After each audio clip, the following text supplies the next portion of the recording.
Thank you. It's always wonderful to come back to Israel after our auspicious start in the 1973 in the October War. We thought things were difficult then, and 40 years later, they're still difficult, unfortunately. I hope you can hear me. I tend to speak softly. Let me know if you can't hear me. This is a difficult topic, so I start off gently with the beautiful flowers. So my title, the more who die, the less we care, the arithmetic of compassion. And the subtitle comes from a poem by a Polish poet, Zbigniew Herbert. And basically, this was written 15, 20 years ago, but it's clear that Herbert and many other people understand what I'm talking about today. So there's nothing new in a sense, but I think we don't fully concentrate and appreciate the difficulties that we know exist in relating to very large problems facing the world. So Mr. Cogito he's a very thoughtful person, and he's reading his newspaper. And on the first page, he sees a report of the killing of 120 soldiers. A long time, you could get used to it. Close alongside the news of a sensational crime with a portrait of the murderer, the eye of Mr. Cogito slips indifferently over the soldier's hecatomb to plunge with delight into the description of everyday horror about a farm laborer under stress of depression who killed his wife and children, described with precision the course of the murder, the position of the body, and other details. For 120 dead, you search on a map in vain. Too great a distance covers them like a jungle. They don't speak to the imagination. There are too many of them. The numeral 0 at the end changes them into an abstraction, a subject for meditation, the arithmetic of compassion. So basically, this last part says it all. So we're still trying to understand the arithmetic of compassion. I'll wait for people to come in.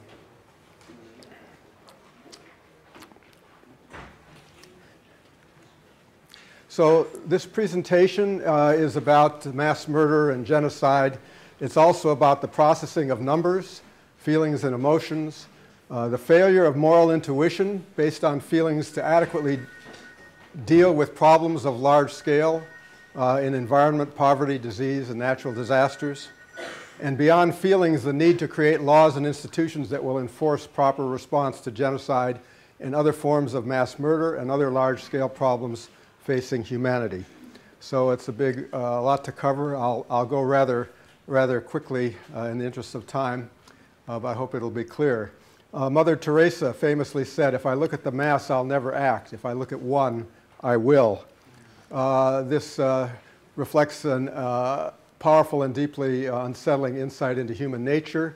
Most people are caring and will go to great effort to rescue the one whose needy plight comes to their attention. But they same good people become numbly indifferent to the plight of the one who's one of many in a larger problem, something we call psychic numbing. Why does this occur? If we can answer this, it may help us answer a related question: why do good people ignore mass murder, genocide, and other human and environmental catastrophes? So there's something called the singularity effect. Important research that has been done in Israel by Tehila Kogat and Ilana Ritov, among others, and many others, shows that we place a great value on saving individual lives. Philosopher Peter Singer wrote this book recently, The Life You Can Save, about attempts to get people to donate, those of us in the wealthy world, to donate some of our wealth to people who live in poverty. He uses an example of kind of a thought experiment. He says, if I'm walking, or if you're walking past a shallow pond and see a child drowning in it, I ought to wade in and pull the child out. This will mean getting my clothes muddy, but this is insignificant, while the death of a child would presumably be a very bad thing. Wouldn't you do that if you saw a child in distress, and even if it would be costly or dangerous for you to rescue it, you'd probably do that. And then he goes on to say, well, if we're willing to help, to risk our life to help a child, shouldn't we give money to trusted aid organizations who can help many children at a lot less cost and so forth? But I'm not going to get into that part of the argument right now. But just to note that he's right. We are willing to go to great extremes to help people around us. I've been collecting newspaper articles in our local region of people who are heroic in that way. So the man on the left here, this man's truck went off the road and into that lake, and the guy on the right saw it, got out of his vehicle, raced into the water at some risk to himself, and pulled the man out of the truck. It doesn't have to be a human in distress. This is in the lakes in the mountains of Oregon. An elk fell through the ice on a partially frozen lake, and the people who saw it came to the rescue of the elk, probably at some level of risk to themselves. Another example, the famous dog that was aboard a ship. There was a ship that was stranded off the coast of Hawaii. They got the people off, and they let the ship drift. They lost track of it, and then they realized there was a dog on board of the ship. And they knew the name of the dog, and they had a picture of it, so they had to save it. So they spent $300,000 to rescue this dog. So we go to great extremes to save individual lives of people and animals. Opposites, singularity, is psychic numbing. So in Rwanda, as you probably remember, 800,000 people were murdered in 100 days, about 800,000 a day, and the world watched and did nothing. Since February 2003, similar atrocities have been occurring in Sudan, Darfur and Sudan. Hundreds of thousands of people murdered, millions driven out of their homes. And again, the world has done little in response. It's now in its 10th year that this has been going on. So these flowers, beautiful flowers growing around a pond. This is a pond in Birkenau, Poland, where they threw the ashes of people who were murdered at Birkenau. There's a crematoria, gas chamber complex right behind the pond. And the usual pictures, Birkenau is adjacent to Auschwitz, the rail line taking people there and so forth. I don't need to go through this in any detail. The ovens. And Elie Wiesel, a survivor. Many of you, I'm sure, have read his works. He spent his life trying to educate us about the Holocaust and keep the memory of the Holocaust alive. And he said, indifference is always the friend of the enemy, for it benefits the aggressor, never his victim. Indifference to me is the epitome of evil. There may be times when we are powerless to prevent injustice, but there must never be a time when we fail to protest. Yet the world is too often indifferent to genocide. So again, I raise the question, why? Raphael Lemkin, a Polish Jew, he saw the Holocaust. He saw what was happening. He warned his family to leave. He was the only one who left and survived. He came eventually to the United States. He created the word genocide because he felt there needed to be a word to capture what took place in Nazi Germany. And he was a force behind the drafting of the Genocide Convention in 1948 to ensure that never again would genocide take place. Well, 2008 was the 60th anniversary of the genocide, first drafting the Genocide Convention. And the headline of this article, I don't know if you can read it in the back, it says, "Genocide Prevention, 60 Years of Abject Failure." There is a book by Samantha Power, who now works in the Obama administration, "The Problem of Hell, America in the Age of Genocide," and she documents the failure of the American government to respond to genocidal attacks around the world over the course of almost a century. And I read this book and was very much moved by it and shocked by it. But when I was at Auschwitz and took those pictures that you saw, I met a scholar from the University of Maryland named Barbara Harf, who had been listing and keeping track of other mass atrocities around the world. And she presented this horrific slide, which is genocides and political mass murders, 1950 to 2003. So 1950, 2 years after the drafting of the Genocide Convention began. And that's when this list started. And you see that, that it's not a rare thing that governments or subnational elements in a country attack innocent people in the thousands. It happens regularly. And with regard to Darfur, Richard Just, writing in the New Republic, said, "We are awash in information about Darfur. It gives it a morbid sort of distinction. No genocide has ever been so thoroughly documented while it was taking place, but the genocide continues. We document what we do not stop. The truth does not set anybody free. How could we have known so much and done so little?" he says. And this knowledge brings responsibility to act. Our world is getting smaller. People like yourselves are well aware of the modern communications technologies which connect people from a distance. As this writer says, the pace and quantity of information continues to increase. More and more people at different ends of the earth see and interact with each other in real time. No longer does physical proximity dictate the boundaries of spheres of obligation. So why do we allow this to happen? Well, there's no one reason. It would be naive to point to any single factor and say, oh, this is the cause. For something that so goes against the grain of who we think we are as civilized human beings, to tolerate these atrocities, there has to be kind of a perfect storm of many things happening. And I think there's some element of truth and validity in every one of these factors that I'm listing, and I'm not going to go into them in detail, but in particular, it is dangerous, costly, and difficult to intervene in conflicts that are taking place in a sovereign nation. I focus as a psychologist on the bottom two rows: feelings of inefficacy, drop in the bucket effect, and the fact that available information fails to convey affect and emotion. So as a psychologist, I focus on these. I think they're part of the picture, but they're only part. They enable some of these other things to become important. So let's see what I mean by this affect and emotion problem. And linked to this, again, going back to Samantha Power, she says it takes political pressure to put genocide on the map in Washington. Genocide in distant lands has not captivated senators, congressional caucuses, and so forth, or individual citizens.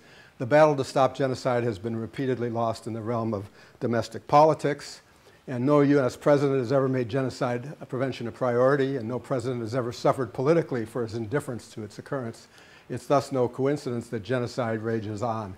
Well, the Obama administration is probably doing more than any prior administration to address this, thanks to Samantha Power, who is in the Obama administration, but still it's not very much that's being done. So this lack of political will can be explained, and again I emphasize in part, by lack of an emotional connection to mass murder and its victims. So today in cognitive social psychology, we talk a lot about two ways of thinking: an experiential and analytic way, sometimes called System 1 and System 2. The experiential system is intuitive. It relies on images and associations that create feelings. It relies on stories, narratives. It's non-conscious, and it's very fast. The analytic system is the way we're taught to think in school. It's very deliberate, logical, reason, uses symbols or equations, very conscious appraisals, and it's quite slow and often hard to employ. Danny Kahneman, who many of you know, has this recent book, been quite a successful bestseller, called Thinking Fast and Slow. And I like this contrast of fast and slow thinking. I think it's a good way to characterize these two ways of thinking. And so now if we apply that to thinking about the possible difference between moral intuition and moral judgment, we see that intuition is fast, it's automatic, it's non-conscious, it's much like perception, where judgment is slow, deliberative, and thoughtful. So two forms of thinking related to moral action. Jonathan Haidt, a psychologist at the University of Virginia, studies this. He says that moral intuitions typically come first. They precede moral judgments. Moral intuition is a sudden appearance in consciousness of a judgment, moral judgment, including an affective valence, which just means is it good or bad. without any conscious awareness of having gone through steps of searching, weighing evidence, or inferring a conclusion. One sees or hears about a social event, and one instantly feels approval or disapproval. Moral intuition. So it dominates moral judgment unless we make an effort to use judgment to critique and, if necessary, override our intuitions. So the rest of what I'll be talking about is a critique of moral intuition as it applies to these problems that are large in scale. And I'll argue for a stronger role for moral judgment in the face of genocide and larger problems. So in a sense, I'm saying that these moral intuitions are often right, but they don't scale up very well. Danny Kahneman has talked about this System 1 intuitive thinking as being much like perception, and I think that's an important observation.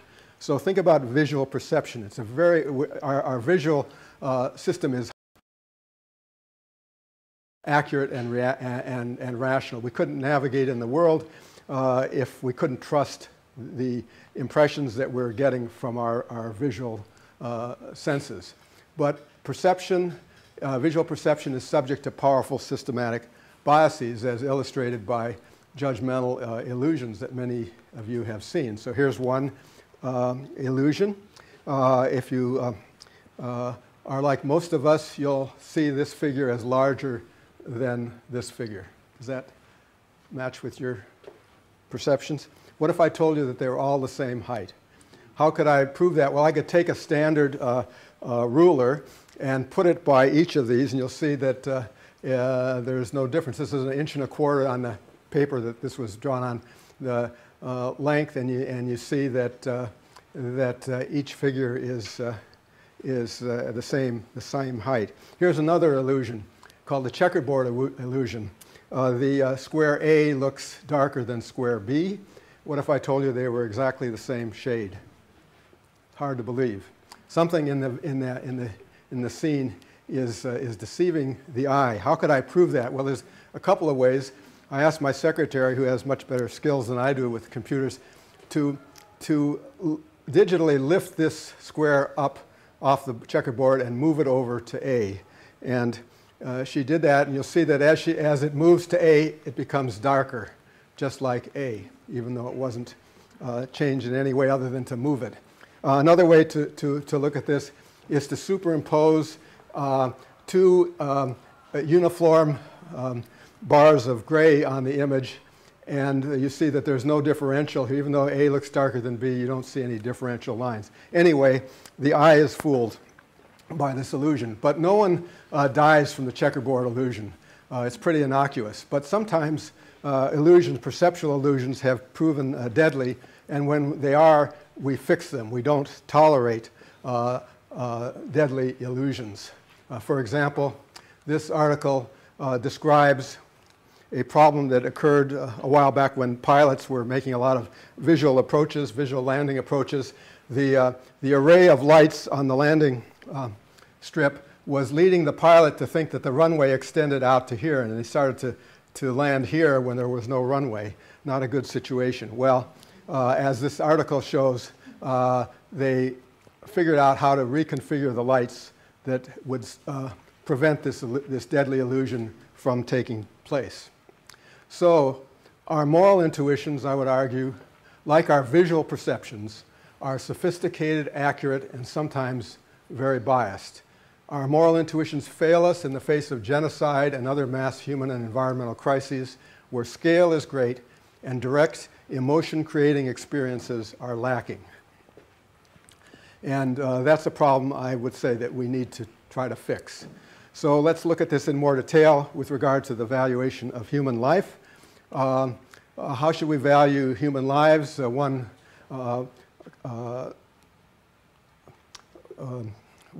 view that's very prominent is that all human beings are born free and equal in rights. And that implies a model, a kind of an analytic model, whereas the number of lives at risk increase, the value of saving them should increase linearly. You just add for each life. One might want to vary this a little bit as the number of lives get great, and so great that it may threaten the viability or survivability of a society or culture. as in genocide, you might say that every additional life is even more valuable than the one that preceded us. So these are two ways that we might, models that we may wish to guide us, to help us think about this problem, normative models. But our actions in the face of mass murder don't follow either of these models. Our feelings override our analytic judgments because they're insensitive to large losses of life. So again, going back to the dual process theories, what we've learned in recent decades is that information has to convey feeling to be meaningful and to be used in judgments and decisions. Feeling and meaning are linked. Annie Dillard, an American writer, writing in 1999, was contemplating the population of China at that time, 1,198,500,000 people. She says, to get a feel for what this means, and I highlight feel and means, simply take yourself and all your singularity, importance, complexity, and love, and multiply by 1,198,500,000. See nothing to it. Some of you are smiling as she was smiling when she wrote that. She knows we can't do it. We learn as children to read and write numbers, and they get larger and larger. We don't teach our children to try to appreciate the reality that lies beneath these large numbers. And as educators, you might want to think about how one might try to do that, to try to start at an early age to get children to think about going beneath the surface of the number, to think about the reality it represents. So 1,198,500,000 is a difficult one to get a feel for. How about, excuse the American metric, $9. Our subjects were in the U.S. And I would ask people in the U.S., do you know the meaning of $9? Everyone thinks they do because they buy and sell things and use currency all the time. But in some contexts, it's not clear. So these are two gambles, gamble 1 and gamble 2. They're played on a wheel that has 36 sectors, and there's 7 winning numbers here. And if you land in the dark shaded area on a spinner, you win, in gamble 1, you win $9, otherwise win nothing. The second gamble has the same chance of winning $9, but if you don't win, you lose a small amount, 5 cents. And we ask people, how attractive would it be to play this gamble? And you're going to rate a bunch of other gambles, and you'll get to play the one that you rate most attractive for playing. So on a 0 to 20 scale, when they see them side by side like this, the first gamble gets a rating of 13 on average. The second one is just a little under 10 because it has a loss, and so people don't see it as well as attractive. But when these gambles are judged, this is when you see them simultaneously. When you judge only a single gamble at a time, you have 2 groups of people, and one judges gamble 1 and the other one judges gamble 2. You get just the opposite. Gamble 2 is seen as much more attractive than gamble 1. It's a very highly replicable finding, and we eventually figured out what was going on here. It's because probability is valuable in the sense that it creates a feeling in us. 7 chances to win out of 36 is a poor chance. Most likely you're not going to win. But payoff is less valuable here. How good or bad is $9 in the no-loss gambles? Many people don't know. Adding the 5-cent loss makes $9 come alive with feeling, and then it becomes weighted into the judgment, raising the attractiveness.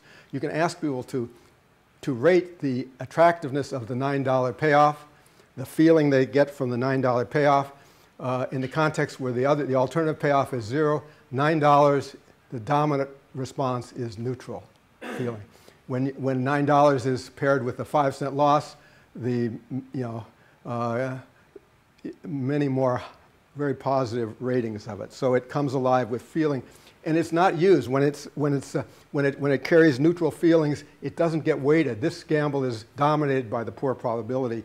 That's why it gets a lower rating in separate evaluation. All of this is just to illustrate the link between feeling and meaning. So now it gets back to feeling in the context of life-saving. How do our feelings lead us to value saving lives? Well, we've got at least two descriptive or psychological models. One's the psychophysical model, one we call the collapse model. They both reflect insensitivity to large losses of life. Here's what they look like. Again, the psychophysical model says that we start off carrying the very first, the 0 to 1 change from one life is very important. The second life isn't twice as important. And third, we get decreasing marginal changes, and eventually it kind of flattens out. The first life is critically important, but we don't feel any different if we contemplate something that might threaten 88 people versus 87. It seems the same to us. And then we have another model that starts out very high and eventually collapses, and I'll talk about that also in a minute. So we can think about this. There was some students at the University of Oregon in a documentary film class that were exposed to this material, and they decided to illustrate this function, which is the same function that occurs with the way our eye reacts to brightness of light, or our ear reacts to the loudness of a sound. It reacts in a psychophysical way. So I wanted to represent this with a series of pictures involving candles, where a candle and its brightness represented a human life. So you start off with a black scene and you light a candle, and the scene lights up. You light a second candle and it gets lighter but not twice as light. Supposing then you had 30 candles in the picture and you added the 31st, and you don't see much change in brightness. So just the way, because the eye reacts this way to magnitudes of light energy, and our minds react this way to valuing human life when we work off this fast system 1 thinking. If you do the arithmetic, 31 minus 30, you realize it's a human life. But we often, as Kahneman says, the mind is lazy. We often just are happy to go with the first impression, which is insensitive to these larger magnitudes. So we can study this, and we've done experiments that we try to examine these different ways of thinking about life-saving. So this was an early one on this concept of psychophysical numbing. The study was done shortly after the Rwandan genocide, where in Rwanda, people who survived they fled, and they fled into neighboring Zaire, which is now Congo, into large refugee camps, and they began to die from cholera because they lacked clean water. So in this study, we said, supposing you're the minister of a neighboring country, you could afford enough, you had enough money to send well drilling equipment that could produce water that could save 4,500 lives in a camp. But you've got other uses for this money in your country, your own country.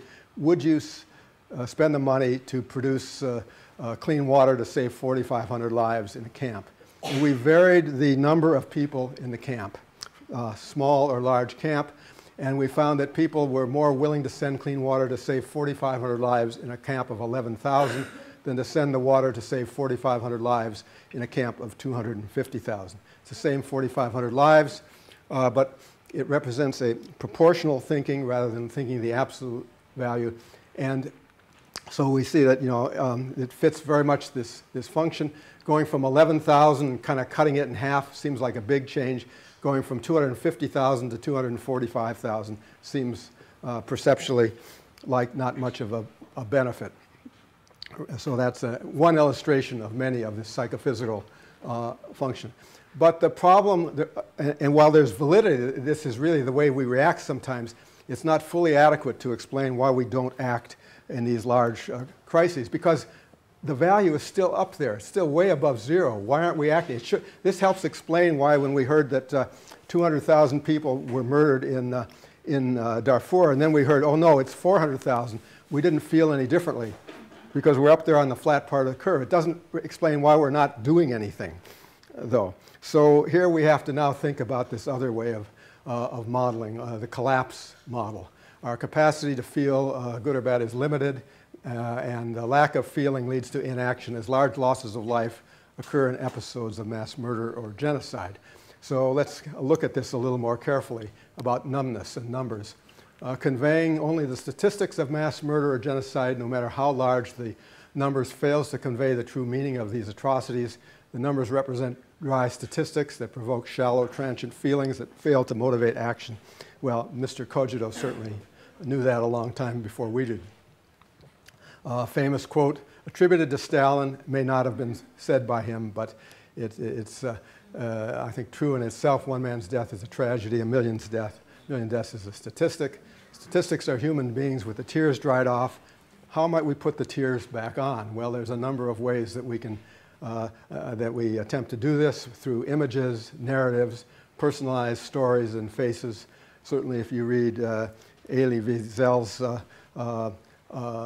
book Night, you get a narrative that helps you appreciate what he was going through at that time. A high school class in Tennessee was trying to understand the 6 million deaths in the Holocaust, and they decided to try to collect 6 million paper clips to represent that number. It took them a long time to do it. When they finally got these clips together, they decided to put them in a museum, and they were able to get a boxcar from Nazi Germany to house this museum to represent the 6 million deaths. At our campus at the University of Oregon a few years ago, we put flags on the lawn to represent the death toll in the Iraq War up to that point. The red flags in the foreground represent American deaths. The white flags going as far as you can see in the distance represent Iraqi deaths, citizens and military.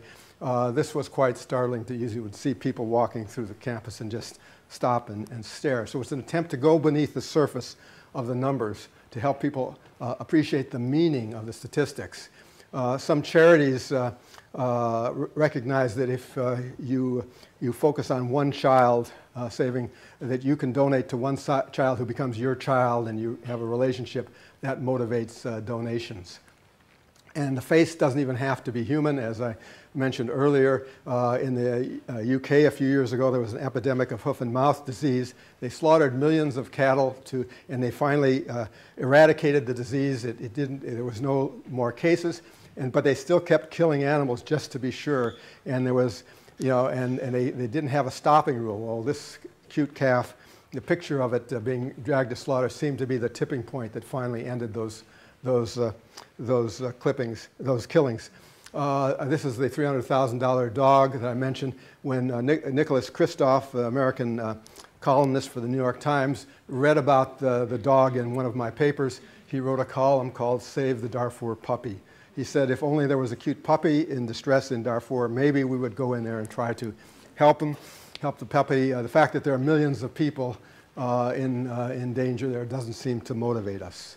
But there may be a limit to the ability of faces and stories to prevail over numbers. So here we have another experiment that we did in which we gave people opportunity to donate to the charity Save the Children on behalf of starving people in Africa. We had 3 groups of respondents. One group just saw a story about Rokia, a 7-year-old girl from Mali, desperately poor, facing starvation, and you could donate to Save the Children on behalf of children like Rokia. A second group saw only a statistical story about millions of children facing food deprivation in several African countries. You could donate to Save the Children on behalf of these millions. A third group, again, could donate to Rokia, but they had the story of the millions next to her picture. So what happened? These were students who had just earned money in an experiment, and they could donate up to $5 of their earnings to the cause. For the little girl by herself, they gave about half of their $5 to Rokia.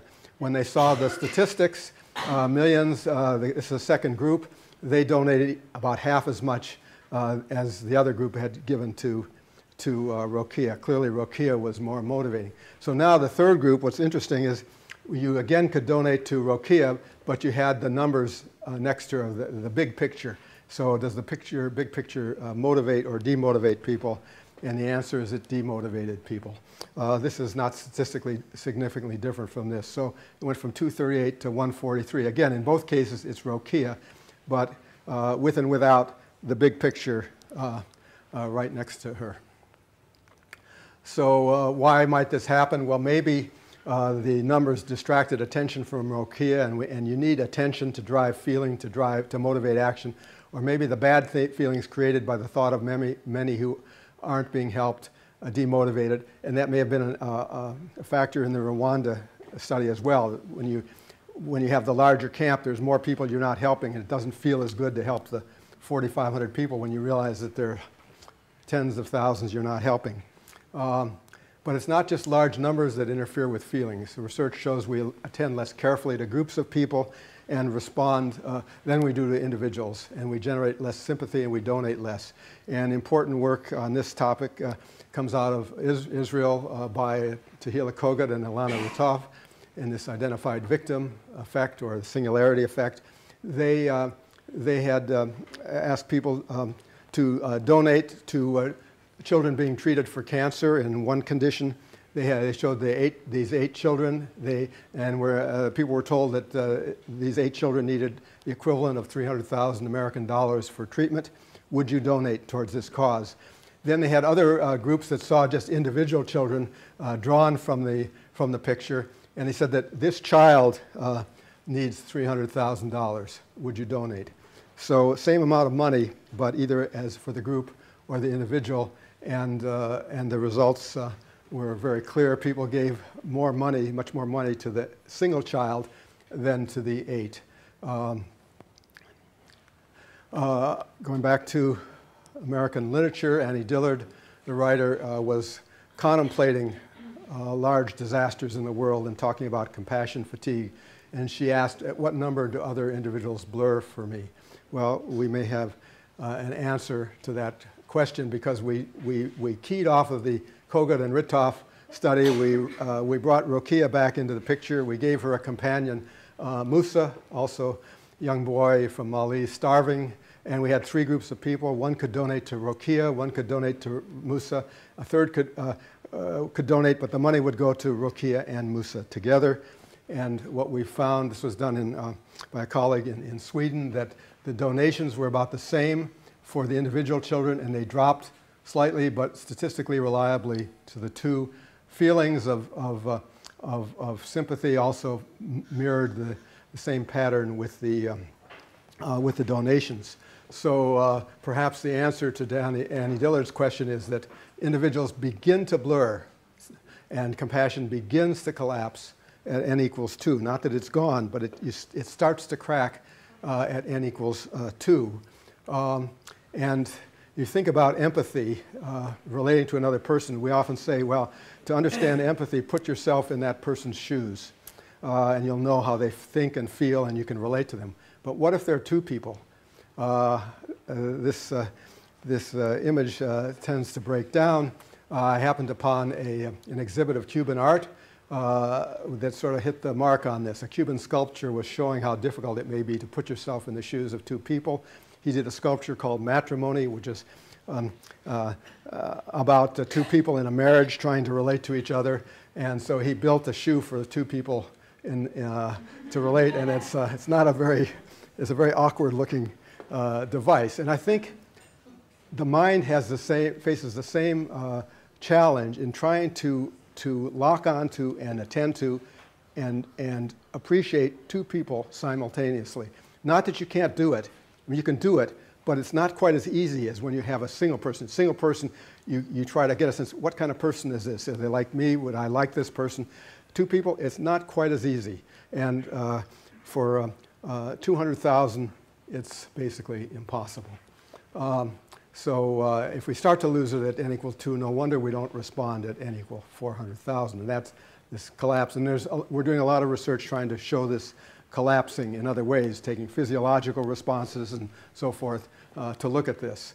So I've been talking about genocide, but I think what I'm saying applies to many other problems of large scale, whether it's poverty or homelessness or disease, mass disease problems, or environmental extinction. This subheading here says species are vanishing quicker than at any point in the last 65 million years. And one wonders if it will have to get down to the lone individual before we'll finally take notice of these problems and try to stop the extinction. And by that time, of course, it'll be too late.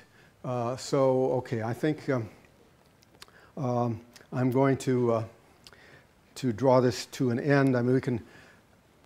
The question that comes now is, okay, this is a nice psychological story. So what? You know, where do we go with this? And I am concerned about that, and I'm writing about it. But I don't feel I'm the best person to do this. I mean, I can talk. I feel comfortable with the psychology, but the story needs to be brought to people who are in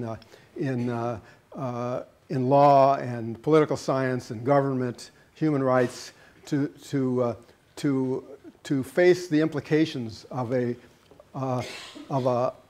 moral compass that is not adequate for guiding us in the face of these things, where we have to use reason and logic. I'll just give you the outlines, and maybe we have a few minutes for discussion. I don't want to keep you longer than 1:30. So I think from the long term, we have to understand this moral intuitive problem that I've mentioned, and the fact that these feelings evolve to protect us as individuals and small groups. They're not dependable motivators against the genocide. We can't trust our moral intuitions to guide us. This is just another example from literature. A newspaper could tell you that 100 people, say, in an airplane or in Israel or in Iraq have died today, and you think to yourself, how very sad. And then you turn the page and see how a sports team fared. Moral intuition is fickle. It's short-term. You can arouse it for a short period of time, and then it gets distracted by other things that you have to attend to in your life. So I would argue we need this system 2, deliberate, reason-based moral judgment, to create laws and institutions that will enforce proper attention to genocide. The Genocide Convention and the UN were supposed to do this, but they've repeatedly failed. So how do we deal with this? And I would say we need new laws and institutions that are designed in recognition of psychic numbing and to try to combat psychic numbing. I have a paper with some legal scholars that just begins to try to go in this direction. And I don't think we have time to really go into detail. I'm happy to talk about it with anyone later if they want to discuss it. But you have to insulate institutions from these effects, and there's a bunch of suggestions here. Remove or restrict institutional features that foster numbing. Change the method of reporting. Revise the laws to protect individuals, not collectives. So a new notion called responsibility to protect is focused on protecting individuals, not just culturally or religious or ethnically homogeneous groups. It's people. Employ emotion and affect to activate and support deliberative processes. Variety of ways to do this. I highlight this one item because it came to light when we went after Gaddafi in Libya. Deborah Small and George Lowenstein published a paper called The Devil You Know, in which they found that if you had an evildoer who was identified and individualized, the punishment was harsher than when the evildoers were collectives. And so in that regard, then I think it's interesting. I often ask people if they know the name of the president of Sudan who's been responsible for the genocide in Darfur over the past 9 years. How many of you know his name? This is very typical. There's one? That's okay. In groups of 100 or more, it's the same response. Okay, he's murdered hundreds of thousands of people. He's invisible. Well, now you see him. So he flies under the radar. Very vicious individual. But Gaddafi was very well known. He was public. Everyone knew what a bad guy he was. And so when he threatened, it seemed like he might be about to kill large numbers of people in Benghazi, the NATO forces went after him. Because the usual barriers to blocking, to intervening, to blocking interventions, they all were down for Gaddafi. No one liked Gaddafi. So countries that usually protect these other guys didn't protect Gaddafi. And Obama was able to say that we supported action against him for human rights issues. He said, the United States is not a country that will turn its back on the imminent slaughter of 600,000 people in Benghazi. Well, in fact, the United States almost always turns its back. This was an exception. All the barriers were down. And I think this exposes the lack of an adequate legal and institutional system for making these kind of decisions. These decisions should not be made on the personality of the perpetrator. There should be other reasons to make these decisions. And we can talk about the need for more open deliberation and the need for nations to justify action. Very difficult to get them to do this. Dallaire was the general who was in charge of the UN forces that were supposedly keeping the peace in Rwanda, keeping the Hutus and the Tutsis apart in 1994. He was tipped off as to what was going to happen there. He was shown the cache of arms and that this was going to be unleashed and there was going to be this wide-scale murder. He went immediately to his boss at the UN, who was Kofi Annan. He went to the Clinton administration and Madeleine Albright and Bill Clinton, telling them what he learned. He said, give me authority to act. He had only authority to be peacekeeping authority. He said, I can stop this fairly easily if you let me do it. They said, no, you're just an observer. Then the killing broke out. The bodies were so thick in the streets of Kigali that you couldn't get around the city. The streets were closed with corpses. He said, I can still stop this. Give me authority to act. They said, no. He wrote a book about this, the trauma he went through and everyone else went through over this, Shake Hands with the Devil. He talked about reasons that people gave for inaction. He said, certainly we in the developed world act in a way that suggests we believe our lives are worth more than the lives of other citizens on the planet. An American officer felt no shame as he informed me that the lives of 800,000 Rwandans were only worth risking the lives of 10 American troops. The Belgians, after losing 10 soldiers, insisted that the lives of Rwandans were not worth it risking another single Belgian soldier, and they pulled their troops out of Rwanda, and that was kind of at the time that the killing broke out. The only conclusion I can reach is that we're in desperate need of a transfusion of humanity. So at this point, the implications of the psychological account that I lay out need to be aggressively and creatively merged with legal and political realities. Failure to effectively counter this psychic numbing may condemn us to passively witness another century of mass atrocities and other serious social and environmental problems. Dallaire then, in the concluding of his book, asks, are we all human or are some more human than others? If we believe all humans are human, then how are we going to prove it? It can only be proven through our actions. Thank you.